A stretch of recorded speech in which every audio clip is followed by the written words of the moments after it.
Today, I wanted to talk to you about the core values and principles of liberalism because political systems are as attractive as their core. So when we are discussing foundational principles of a political system, basically what we mean is the following. What are the truths which the political system subscribes to? Liberalism, being clearly the most superior political system of all time, has as its most important principle the idea of liberty. I know it's easy to just think of liberty as freedom, but that is not quite right. So I suggest we return to the big daddy D of liberalism, John Rawls, and his idea of basic liberties.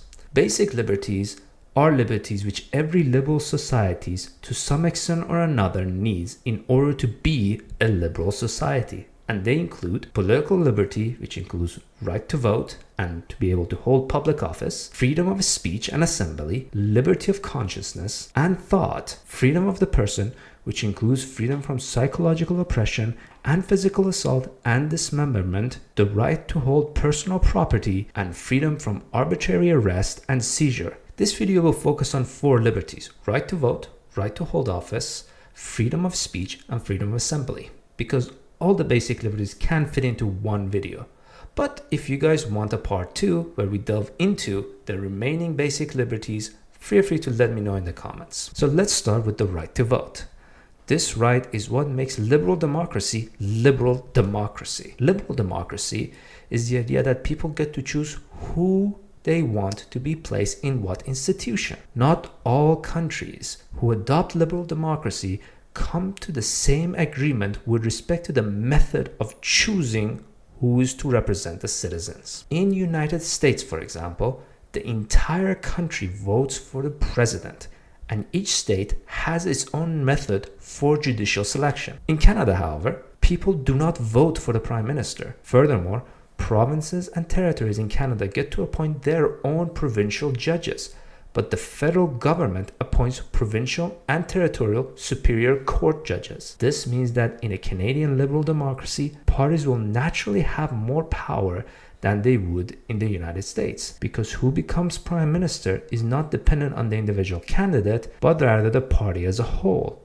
Although it never hurts to have a charismatic candidate as the leader. In the United States, however, people have a lot more power because they get to choose not only who's going to be the leader of their country directly, but also they have a say in who they want in their judicial system, depending on each state's method of judicial selection, of course. Now, you might think to yourself, look at those Canadian commies. Now, hold your horses there, cowboy. Both systems have their own reasons for being the way they are. For example, one justification for the Canadian system is money. Running elections can be very expensive. Another reason is that people just get tired of voting for everything, honestly. Who wants to go to the voting booth only to see 25 different items they need to vote on? I vote for my representatives because I want them to represent me, because I don't know the inner workings of every aspect of government, because I'm too busy working.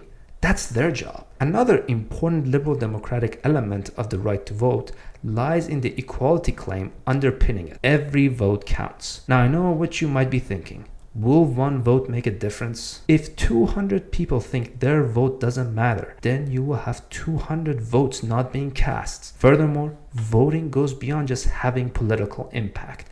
It demonstrates a degree of equality because each person has equal voice via their vote.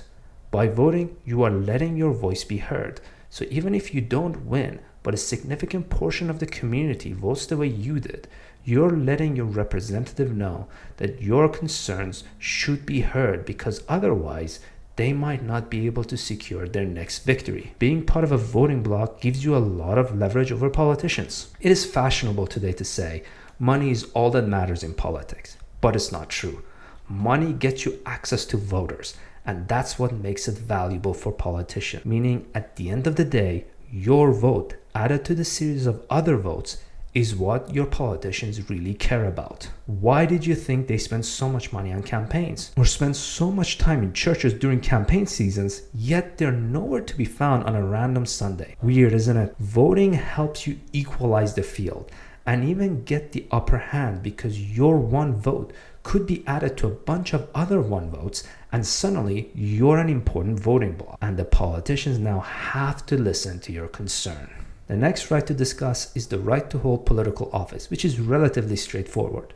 You as a citizen should have the right to hold political office. However, just because you have the right to hold political office doesn't mean you can or should hold political office. We all can reasonably agree that an 8-year-old doesn't have the necessary capacity needed to run a country. So then the question becomes, who does have the right to hold office? Each country will have different standards based on what they socially and culturally value. For example, in the United States, to run for the office of the president, a candidate must be a natural-born citizen, a resident for 14 years, and 35 years of age or older. But in Canada, you must be 18 years of age and a Canadian citizen, which means a 20-year-old immigrant who has become a Canadian citizen can run for office and potentially become prime minister. So different countries will have different standards, but this doesn't mean the requirements can't change. So with more information and historical change, the standards of who gets to run for office and hold office change as well. Some barriers are just illiberal because they infringe on the basic liberties of the population. In those type of situations,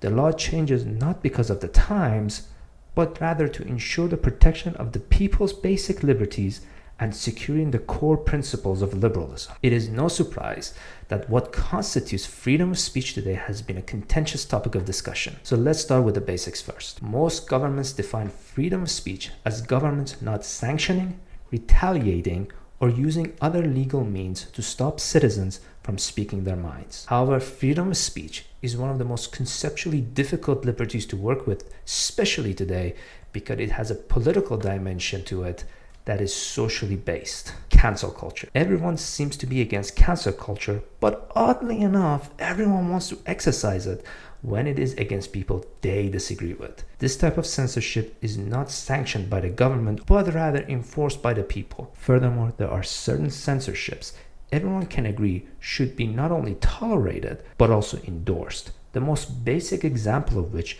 would be if someone on a private platform calls for harm on certain group of people. Censorship should only be applied in extreme circumstances. The reason why I say this is because of an argument made by a 19th century British philosopher by the name of John Stuart Mill in his book on liberty, where he basically argues that one can never be sure that their position on any matter is absolutely correct.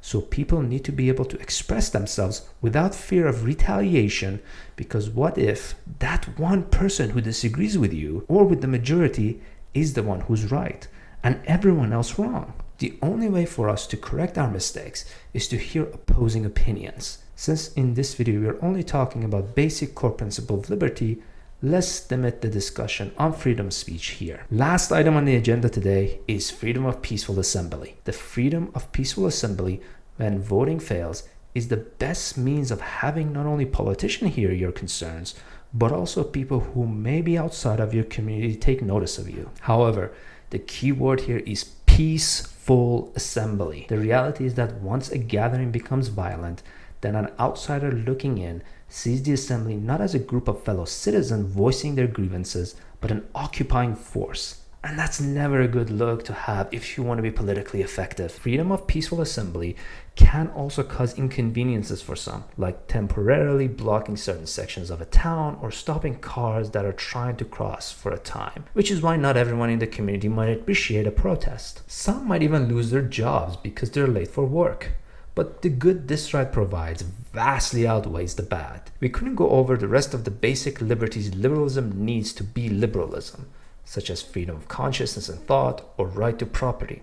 We also kind of left the discussion on freedom of speech in the air. So in the comments section, let me know if you would like a part 2 to this video where we discuss the remaining basic liberties, or if you want to delve deeper into benefits and shortcomings of freedom of speech.